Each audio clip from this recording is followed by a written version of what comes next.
The main problem, which is engendered by the global warming, is the blurring of the marks, which are used both by plants for the bloom in spring and insect pollinators to increase their population with the aim of the crop of honey. Both systems don't use the same clues for their development. The temperature is for the trees, while the hours of sunshine during the days is for the bees. The global warming contributes therefore to the overhang of a period of bloom, moment when these insects won't be enough to collect the honey. Then it entails a low pollination for the trees, thus fewer fruits, and a wet crop of honey, which can make those insects starve during winter. Even if climate change finds natural causes in solar outputs, for example, human activity is very likely the cause for a quick increase in global average temperature over the past decade. The recording precipitations are more and more important, and according to the GLOS, which is Global Sea Level Observing System, the sea level rose by 2.8 mm per year during the 20th century.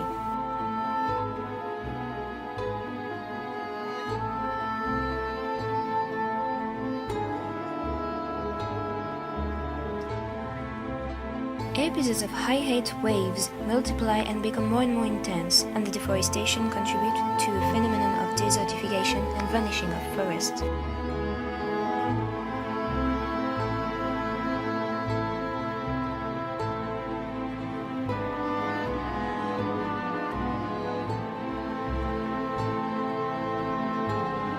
Extreme meteorological phenomena multiplied in the last decade as we saw the Diluvian floods and some well-known hurricanes like Katrina, which are formed on the surface of the ocean near the equator as soon as this one exceeds 26 degrees Celsius.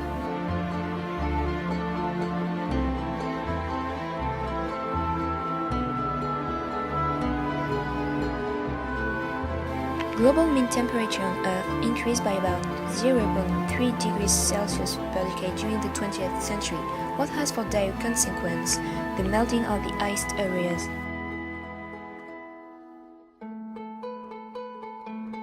All these phenomena are bound together, as the melting of ices entails in part the raising of these sea levels. And even worse, they can become a cause of global warming, as the desertification, for example, increases the capacity of keeping the heat on the ground.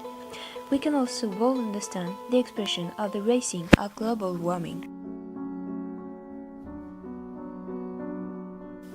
There are solutions for the present and for the future that can be realized day after day by any individual. Reduce the greenhouse gases emission by using the public transportation, for example using public bikes or public buses with pollution converters, or drive in an environmental friendly car with hydrogen motorization. The problem of climate change also raises the question of renewable sources of energy such as wind energy or solar energy.